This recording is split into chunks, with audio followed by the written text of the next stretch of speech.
I am going to be telling you something more about how you take up this course in design, because you need to first know whether you have what it takes to become a designer. So we have this screening, we call it the screening for design studies. We don't want to use the word exam, although we will be examining your capacities. This is going to be very interesting. Arch has been holding this exam, this online exam, from 2011. We were the first to start it, and we have successfully been using it for all these years. This year onwards, we are going to be changing the entire approach to testing you. This time, we are going to be testing your attitude more than your skills. Your skills can be learned, it can be honed, it can be improved upon, but what you start out with is a attitude which can then handle what it takes to design. So we want to know who you are as against how good your skills are, because you can learn your skills. You can learn your skills. I'm sure you've probably been doing some things that all your life. Some of you might have even gone to a coaching center to learn how to draw, but we are not really interested in how good you draw and how well you paint, as much as how you think. We want to discover who you are, and we want to help you discover who you are. So our exam, or what we call this examination, the screening process, is to help us know you and you to know yourself. We are very interested in how you think, in your perceptions, your attitude and approach towards the world that surrounds you. We aren't interested so much in your knowledge, but more in your openness to learn, your perseverance, your focus, your toughness to take challenges in the process of the creative problem solving process, and your ability to survive. Survive what? A creative environment. A creative environment is a challenging environment because you are creating and you are always questioning your abilities. So you should not be destroying yourself in the process of creation. You should grow in the process of creation. So we want people who can think, who are introspective, with the right spirit and attitude to take up design as a responsible profession. So the screening for design studies this time has a very bare minimum of the usual questions and the question answer approach. This is going to be an interesting exam, a screening process which is going to be experiential and usefully educative and fun. It's going to be fun because here the process itself is going to teach you quite a lot of things that you did not know. This is in the process of answering or doing certain things. Most of these questions are going to be based on a scenario or a situation that is given to you, and you have to use a tool that you all have, your cell phone, to record what you are doing. So if a task is given to you, then you fulfill that task, recording the entire process. We would like to first discover who you are. As I said earlier, we would also like to help you discover who you are. You have taken yourself for granted all your life, and I don't know how many people in your own family know that you have the capacity to be a creative designer. First, that you should remember everything that you've done in your life till now. So, and you have taken it for granted. You could be a good sportsman, you could be a good singer, you could be a dancer, and you could be a puzzle solver. You could be many things. So therefore, when you are given a situation or a scenario, we would like your opinion, your perception on that situation. This is the kind of questions or tasks that are going to be put in front of you. I am interested in what you feel about certain situations, your opinions, your directions, because these are very important when you are going to be generating answers.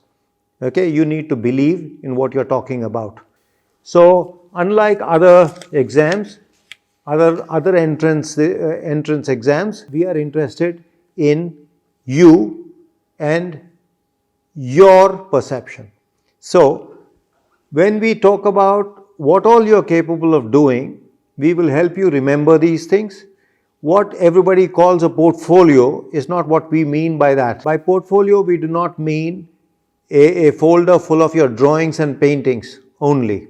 We mean, does this folder or does this collection contain everything that you're capable of doing?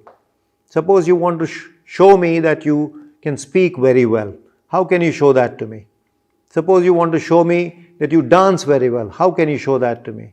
If you play the piano or the guitar, how can you show that to me? So now all these are part of a creative person's, the personality of a creative person. So getting into an institution to learn design is not so tough if you don't think that you need answers that you had to learn. You don't need any answers that you've come with, any answers that you've already learned. This is not a 1 + 1 = 2. It could be a 1 + 1 = 11 kind of a situation. So we want to see how widely you think, what kind of viewpoints you bring to the same kind of problems that we see around us. We would like also to be aware of how curious you are, how aware you are of your surroundings, how aware you are of people's feelings, their needs. So as I said, you will be given tasks. They are situational tasks, and we would like to see how you interact with people or find solutions in the situation given. And this is going to be taken further into the exam itself. The exam being, they are not questions, we'll call them only tasks. And from there, we would also like to know how you behave in a group environment. So therefore, there will be an interaction session with you. It will be done online, and there will be more aspirants, more participants in that group. And again, if you are given a situation, then the whole group has got this opportunity to discuss it and to generate, agree or disagree with each other. And we would be observing this to help you know a little bit more about, or to get a taste of the kind of questions that might be put to you, the kind of situations that might be put to you. You will have an opportunity to go on to the Arch website and try yourself out. This will give you an idea, and please do understand that there are no answers that are published anywhere or the internet or anywhere else. So you don't need to worry whether you know the answer or not. You will have to generate the answer as per the situation, as the situation demands. So there is nothing wrong or right about the answer you give. We will be looking at it quite fairly, considering the answer that you give is relevant to the situation. These are all points of view, as I said, and two people may not have the same answer too for the same situation. You will be given a fair evaluation. We will be judging your fitness, your strength, your toughness to take your education further. Course itself is 4 years long, and it has got parts to it which take you from stage to stage, and those parts include working in the industry too. There's just a piece of advice, a little bit of guidance that I can give you. From now on, just start being aware of whatever surrounds you. At home, in the streets, these are all things that don't appear on their own. They have been planned or designed or made by man. So they are there with a certain purpose. We are very interested in how aware you are of these surroundings, because all design starts from that awareness. So your observational capacity is something that you need to work on if you're not very observant normally. If you have any questions about this process, you are very welcome to talk to our counselors. They'd be very glad to help you and guide you. So remember, attitude versus mere aptitude. All the very best in your design career journey. Congratulations for wanting to be a designer.